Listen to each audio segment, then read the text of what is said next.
I'm going to go over the latest bracketology in Division One women's basketball. This is according to Charlie Cream from ESPN. You got to realize he might not be the most accurate guy, and I apologize for looking down because I cannot memorize all this stuff. I go through like the 1 through 4 seeds as well as the 5 seeds to say, hey, they're right there to hosting first 2 rounds.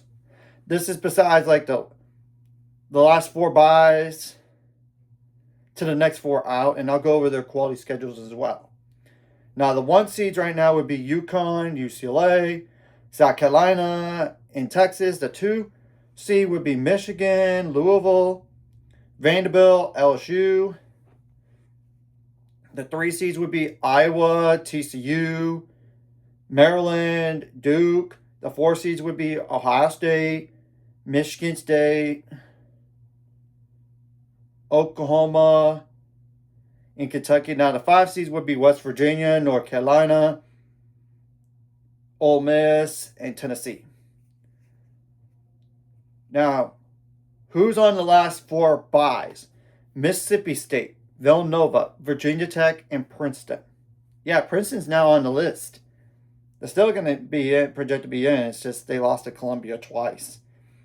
And you got to realize on the quality schedules, this is besides conference tournament. I'm not including games that you should win anyway.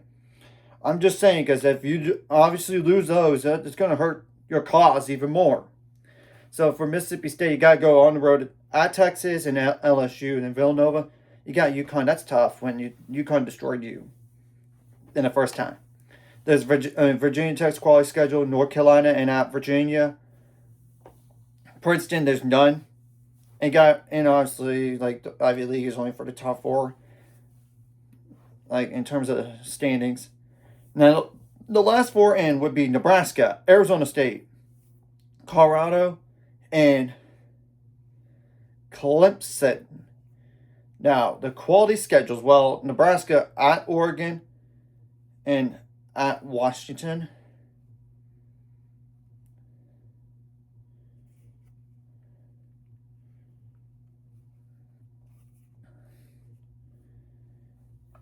For Arizona State, at Iowa State and at Texas Tech, Colorado, Texas Tech, and Utah. Now, Clemson, Duke, at California, at Stanford.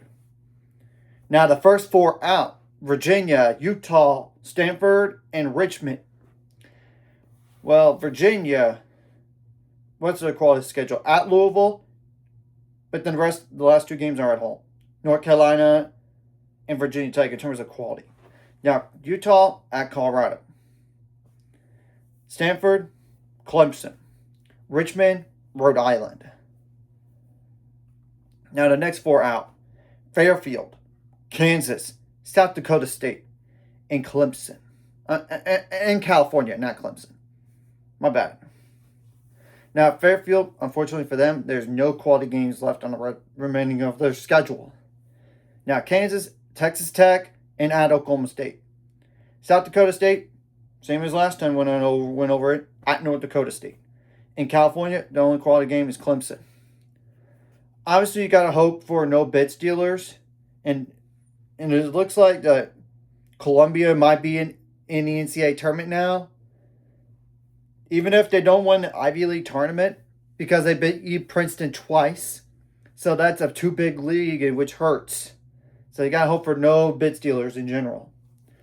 You got to take destiny in your own hands and try to win as many games as you can and avoid bad losses. And for the 6 seeds, I did not even mention, you could move up. It's just you got to win more games, especially the quality games right there. Example, like Baylor's got their 6 seed according to the latest bracketology. You got at Texas Tech and at TCU in terms of the quality games, because I'm not like they got Arizona at home and Kansas State at home.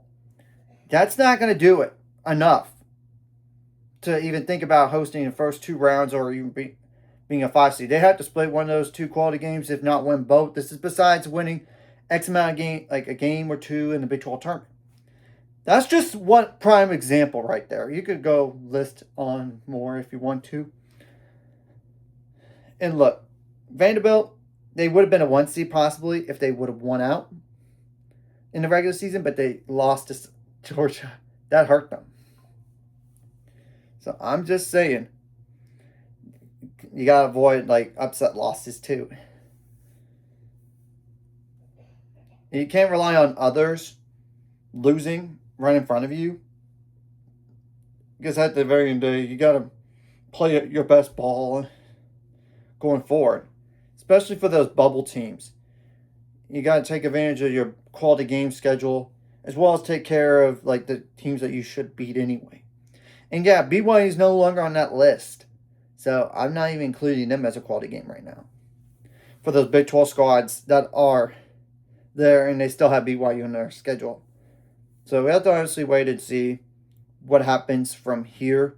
So anyways, if you like this content, hit the like, subscribe button. See you guys later on the road to 800 subscribers. Goals, ultimate goal is 1,000 more. So money this course. I very confident really helps YouTube backgrounds. More people see it. Sharing the video does help as well, so more people can watch. And if you're watching and not subscribe, hit subscribe button for the notification bell as well.